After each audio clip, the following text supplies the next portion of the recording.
처음으로 이 동영상을 보시는 분이 계신다면 병을 치료하는 방법은 원인을 개선하는 것이 가장 우선돼야 하기 때문에 1편에 주사, 안면 홍조의 원인과 분류, 감별 진단을 해야 할 질환에 대한 동영상을 먼저 보시면 이해에 더욱더 도움이 되실 것 같습니다. 그리고 더욱 많은 분들이 난치성 질환으로부터 해방될 수 있도록 끝까지 시청 부탁드리고 구독과 좋아요, 알림 설정까지 꼭 부탁드립니다.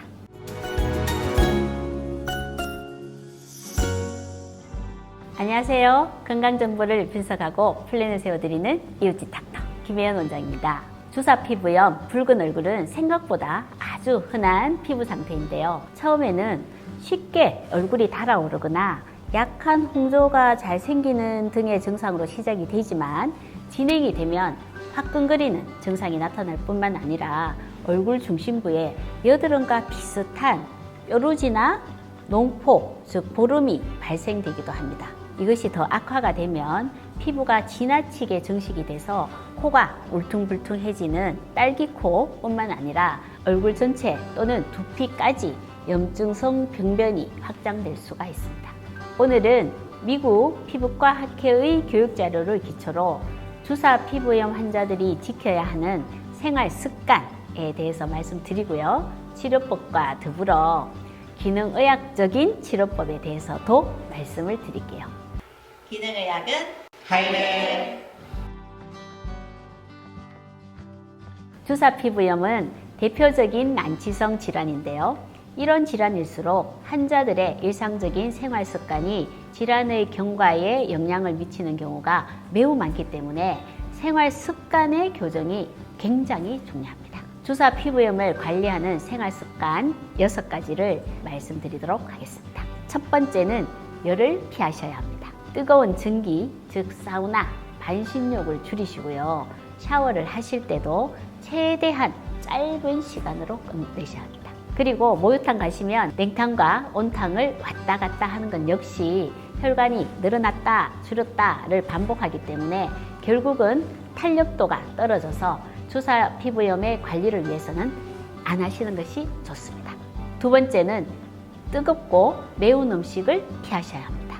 세 번째는 술인데요.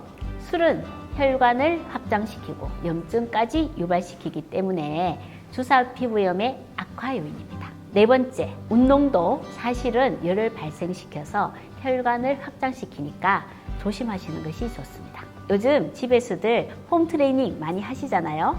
운동을 하실 때는 선풍기를 얼굴 쪽으로 꼭 세워주어서 얼굴의 열 에너지를 계속 시켜주면서 하시는 것이 좋습니다. 다섯 번째는 보습을 잘 해주셔야 합니다. 보습은 피부의 장벽층을 건강하게 만들기 때문에 피부에 자극이 적은 저자극성 보습제를 자주 발라주시는 것이 좋습니다. 여섯 번째는 자외선을 잘 차단하셔야 합니다. 선크림을 잘 챙겨서 발라주시고요. 그 외에도 모자, 선글라스도 잘 챙겨 하시고요. 산책 등의 야외 활동도 한낮에는 피하시는 것이 도움이 됩니다. 생활 습관 속에 많은 제약이 있어서 힘드시겠지만 주사 피부염의 치료를 위해서 운동도 수영 등 최대한 체내의 열을 식혀줄 수 있는 방법을 찾는 등의 지속적인 고민과 솔루션을 동반하시는 것이 치료에 드시는 비용과 노력을 줄이는 좋은 방법이 됩니다. 기능의학은 하이레. 주사 피부염의 치료는 일반적으로 어떻게 할까요? 첫 번째로 약물 치료를 살펴보면 독시사이클린이나 미노사이클린 계열의 항생제를 사용합니다. 두 번째는 바르는 약이 있는데요. 로섹스 겔과 같은 국소메트로니다졸 제제가 항염증 작용과 함께 주사의 원인의 하나인 모낭충을 억제합니다. 세 번째는 수란트라라는 연고입니다. 주사 중에서도 여드름처럼 염증 반응이 있는 경우에 사용할 수가 있습니다. 그런데 이들 치료 방법은 증상을 개선시킬 수는 있지만 원인을 개선시키기에는 부족합니다. 단기간에 치료 효과는 나타나지만 재발의 가능성이 높을 수밖에 없죠.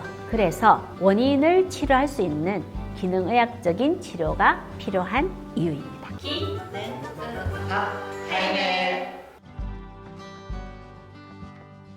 주사 피부염의 기능의학적인 치료 방법은 첫 번째, 장 건강 관리를 잘 하셔야 합니다. 이 그림은 장내에서 만들어진 트립토판, 가바, 세로토닌과 같은 물질들이 가려움과 색소의 침착에 미치는 영향과 장내에서 만들어진 여러 대사물질들이 염증과 가려움에 미치는 영향을 보여주는 논문입니다. 제일 왼쪽을 보시면 무엇을 먹느냐가 가장 중요한 요인이 되는 것을 알 수가 있습니다.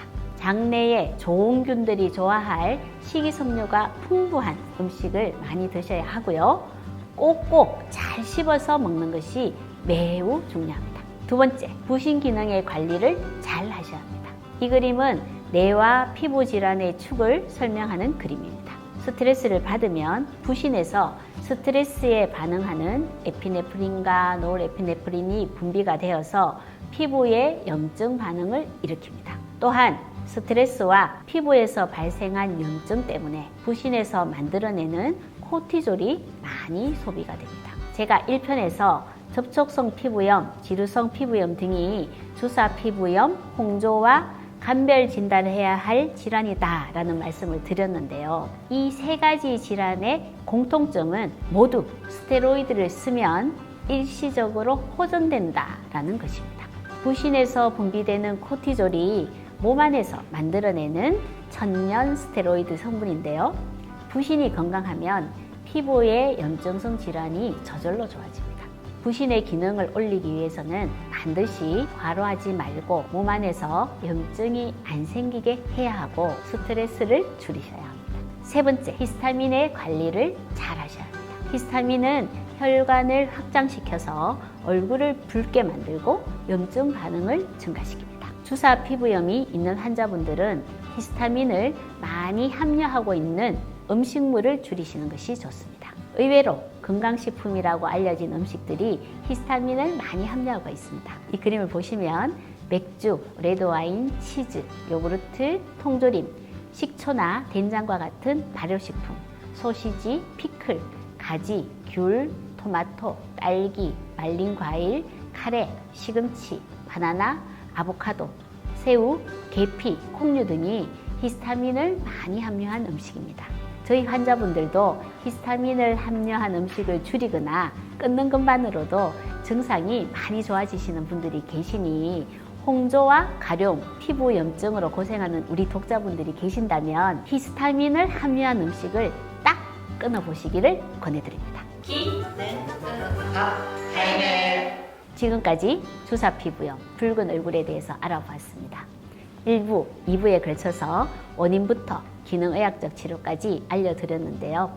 모든 질환에는 원인이 꼭 있습니다. 원인을 알아내고 시간이 걸리더라도 건강한 치료 방법을 통해서 그 원인을 제거하는 것이 주사 피부염이나 이명 등의 난치성 질환의 치료의 핵심입니다. 더 이상 오랜 질환으로 힘들어하지 마시고 하이맥 클리닉으로 오셔서 전문적인 진료와 치료를 꼭 받아보시길 권유드립니다. 그리고 많은 분들이 보시고 건강을 회복할 수 있게 구독과 좋아요, 알림 설정까지 다시 한번 부탁드립니다.